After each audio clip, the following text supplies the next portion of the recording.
Monday, 26th of January 2026. So, Adrian's daily vlog, sharing smart stuff men should know. The empty trolley thought experiment.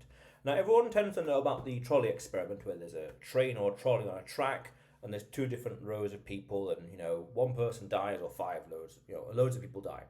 But we can, we can change that, similar name, but different experiment completely, and say it's the empty shopping trolley experiment. And it's an interesting thought experiment with regards to human morality, human nature as well. And I guess it's a pop science, pop culture thing that people know or talk about today. Meaning, you're at a shopping centre, supermarket, you're in the car park, you have a trolley. What do you do with that trolley? It's empty, you've finished, about to get in the car, everything's in the car, empty. What do you do with said trolley? Well, people say that there is no pain or punishment. There's no incentive to return the trolley, especially nowadays where they don't need cash, like a £1 coin. Nor is there any punishment. There's not against the law, there's no crime, there's no fine, nothing to return it. So what do? You're left totally to your own devices. Do you return it or do you leave it? Okay, fair enough. And that choice, we could say, is indicative of the person's attitude, priorities, values, character, and beyond. What do you do with this thing? Again, no positive, no pain, no pleasure, no reward, no punishment either for doing something. So it's totally at your own incentive, own devices, own thought. And that could be, we could say that's a way to reveal people's character. What do they do and why? Fair enough. And in fact, I saw this almost firsthand once in a supermarket a few weeks ago. I couldn't tell you when. I was at the checkout paying and someone had their basket, but they left it there on the side. They left it, didn't even put it in the rack, left it in the way, in the path, paid their stuff and walked off. And they did nothing with it. Wow. So this is a very down-to-earth little thought experiment, but it shows and reveals character. Now, to what extent and what shades of character and human nature and human psychology is up for debate. But we could say that scenario where there's no positives or negatives to it, it reveals character. Meaning, find these situations, strip away all the incentives and disincentives, and what you're left with is pure human intent, pure human character, pure human, we could say at a deeper level, moral instincts. Instinct for good, instinct for bad, things like that. Wow. Very interesting.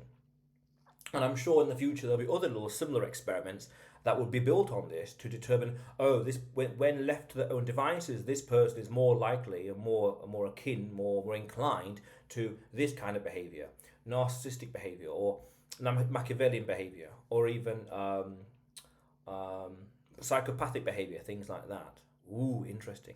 But that's important to understand. One, human nature, and that's something I've started to really fully appreciate and start to digest. Human nature, going deeper than just anthropology and psychology, but also understanding incentives and constraints in a system. I mean, there was no pain or pleasure, but what do you do? There's no incentive, there's no constraints. What do you do with it? No penalty. What do you do? That. Because at a deeper level in human nature and human psychology, that reveals character. That's a tell, we could also say, in the context of communication. So, for example, I was at horse races once, and I went up to the board to look at the odds of the horses, on the different horses, and the bookie asked me, "Are you going to bet?" And I said, "No."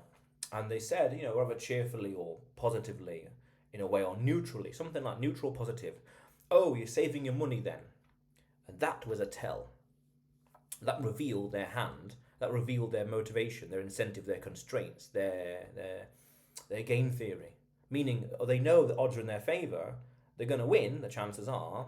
Oh, good for you, as though to say, oh, good for you in that context. And in this context as well, meaning it reveals character, it reveals incentives and structure. But in this context, it's stripped away, no third party, it's all inside, all interior, it's all within.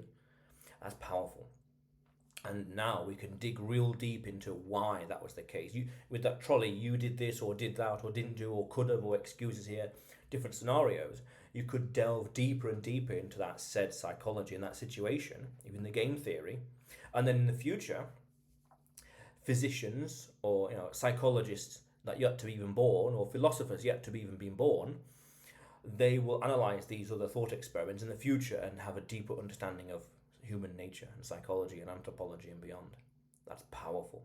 Look for these tells. Strip away. Look for these situations where the incentives are stripped away and the constraints are stripped away, and it reveals character. In the same way people talk about people having money, it amplifies who they already are, in a sense of those traits that were dormant inside here, the heart, mind, and soul, so to speak, that were not funded, that were not able to be expressed, are expressed. That trolley is an expression. We could say it's an outward expression of inward something.